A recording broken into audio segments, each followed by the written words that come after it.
કેટલું ખરાબ થઈ ગયું છે. હવે આપણે એને ફક્ત 5 જ મિનિટમાં કેવી રીતે સાફ કરવું. હેલો એવરીવન, 5 મિનિટમાં ગંદા થર્મોસને કેવી રીતે સાફ કરવું એ વિડીયો લઈને આવી છું. તો ચલો શરૂ કરીએ. હવે થર્મોસ છે ને, અંદરથી આપણે ઘણીવાર ખરાબ થઈ જતા હોય.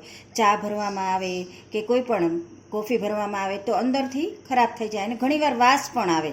જો હું તમને બતાવું અંદરથી કેટલું ખરાબ થઈ ગયું છે. હવે આપણે એને ફક્ત 5 જ મિનિટમાં કેવી રીતે સાફ કરવું ને એ આજે હું તમારી સાથે શેર કરવાની છું. તો ચલો જરા પણ વાર કર્યા વગર આપણે વિડીયો શરૂ કરીએ. થર્મોસ સાફ કરવા માટે છે ને મેં અડધી ચમચી જેટલું મીઠું લીધું છે. મીઠાથી છે ને થર્મોસમાં વાસ નહીં આવે અને એનો મેલ કપાઈ જશે, માટે અંદર એડ કરીશ અડધી ચમચી જેટલું મીઠું. હવે અંદર એડ કરીશ વિમ લિક્વિડ. તમે કોઈ પણ લિક્વિડનો ઉપયોગ કરી શકો છો.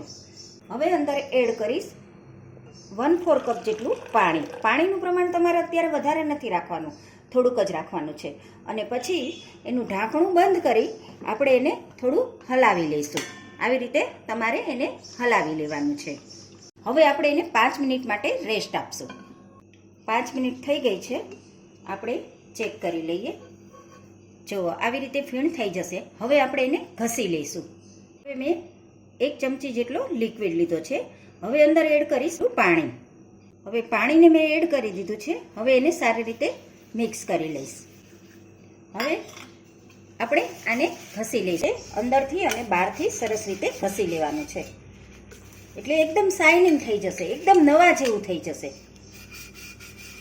તમે જોઈ શકો છો જે અંદર ડાઘ હતા એ પણ નીકળી ગયા ને. મીઠું એકદમ મેલ કાપવાનું કામ કરે છે. તો જો તમને આ મારો વિડીયો પસંદ આવે ને તો જરૂરથી એક લાઇક આપજો અને સબસ્ક્રાઈબ કરવાનું તો જરા પણ ન ભૂલશો હો. થર્મોસને મેં ઘસી લીધું છે. હવે આપણે એનું જે ઢાંકણું છે એને પણ ઘસી લઈશું. બસ આવી રીતે તમારે કરવાનું છે, બીજું કશું જ નથી. હવે આપણે થર્મોસને ધોઈ લઈશું. તમે જોઈ શકો છો કે ફક્ત 5 જ મિનિટમાં થર્મોસ આપણું કેવું સરસ થઈ ગયું ને, એકદમ નવા જેવું છે. બે થર્મોસ ધોઈ લીધા છે. તમે જોઈ શકો છો કે અંદર કેટલું નીટ એન્ડ ક્લીન થઈ ગયું છે ને, ફક્ત 5 જ મિનિટમાં. અને જો મીઠું નાખશો ને તો થર્મોસમાંથી વાસ પણ જતી રહેશે.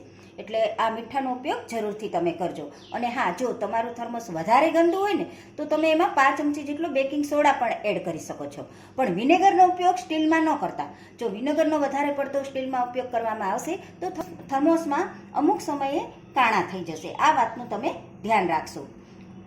થર્મોસ એકદમ ચકચકાટ થઈ ગયા છે. હવે હું તમને મળીશ મસ્ત મજાના નવા વિડીયોની સાથે. Bye bye.